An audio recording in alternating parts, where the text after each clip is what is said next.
Setiap pemimpin memiliki jejak sejarah yang unik dalam perjalanan panjang menjadi seorang pemimpin. Hampir semua pemimpin, wataknya ikut dibentuk oleh sejarah keluarga sang pemimpin. Prabowo Subianto adalah salah satunya. Jejak sejarah Prabowo banyak dipengaruhi oleh jejak sejarah keluarganya, terutama jejak ayahanda Prabowo, Sumitrojoyo Hadikusumo, sebagai tokoh politik yang memperjuangkan keyakinan politiknya dengan memilih keluar Indonesia. Dari tahun 1957 hingga 1967, Prabowo dan keluarganya berpindah-pindah dari satu negara ke negara lain, mengikuti ayahnya yang tengah menentang pemerintahan Presiden Soekarno dan membangun basis perlawanan di luar negeri. Masa remaja Prabowo sangat dibentuk oleh lingkungan pergaulan yang bersifat internasional saat itu. Ia tinggal jauh dari tanah airnya, bergaul dengan anak-anak muda dari beragam bangsa. Prabowo menggunakan bahasa Inggris dan bahasa asing lainnya dalam percakapan sehari-hari dan melihat dari dekat pergaulan ayahnya dengan sesama kaum pejuang perlawanan. Pendidikan Prabowo di masa remajanya dilalui di sejumlah sekolah internasional. Prabowo merampungkan sekolah menengahnya di Victoria Institution di Kuala Lumpur, lalu melanjutkan sekolah di Zurich International School di Zurich, Swiss, kemudian di American School di London, Inggris. Pada tahun 1967, ketika kekuasaan Presiden Soekarno berakhir, keluarga Sumitrojoyo Hadikusumo pulang ke tanah air.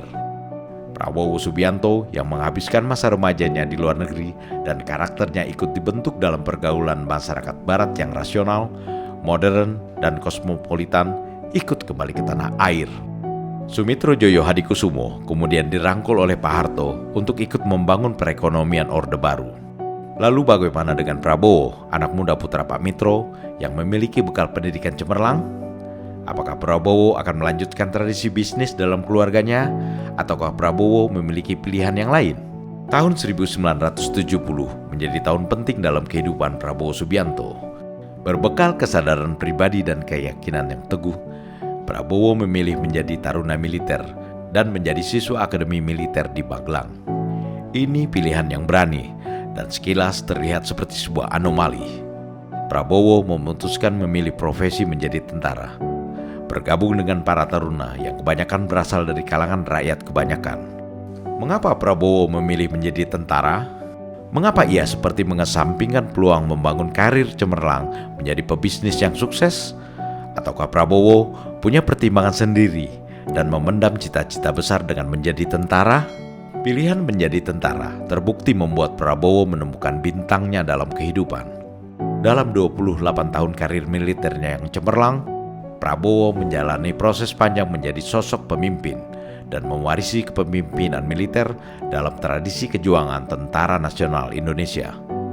Dari tahun 1976 sampai tahun 1985, Prabowo bertugas di pasukan Komando Sandi Yuda TNI Angkatan Darat atau pasukan Kopassus saat itu.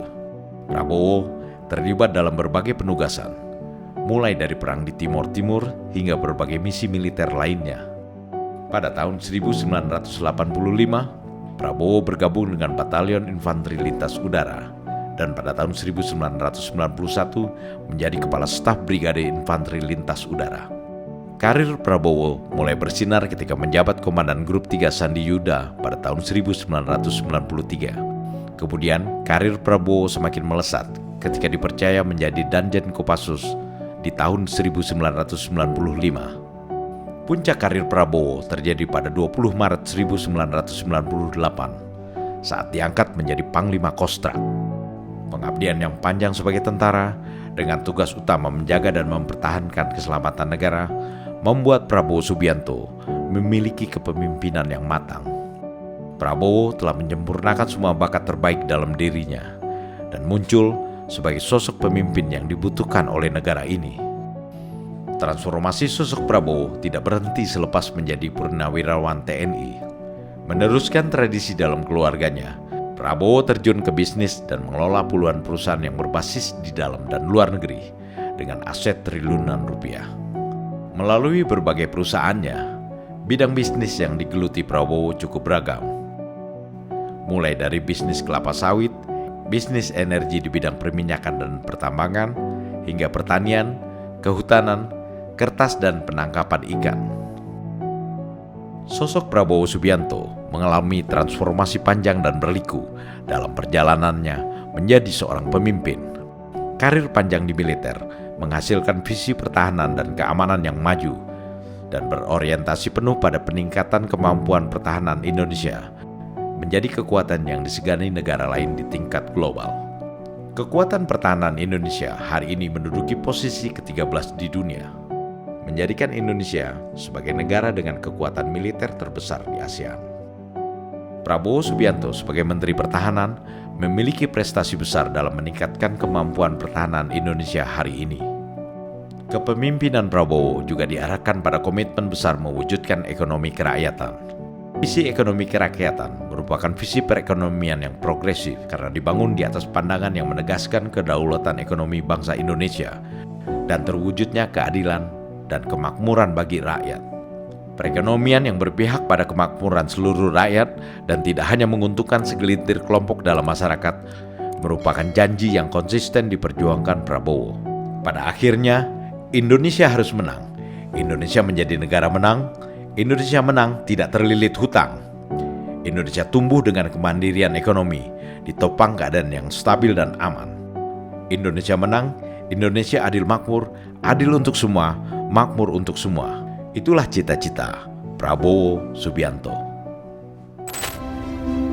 Prabowo Subianto, the man of our time.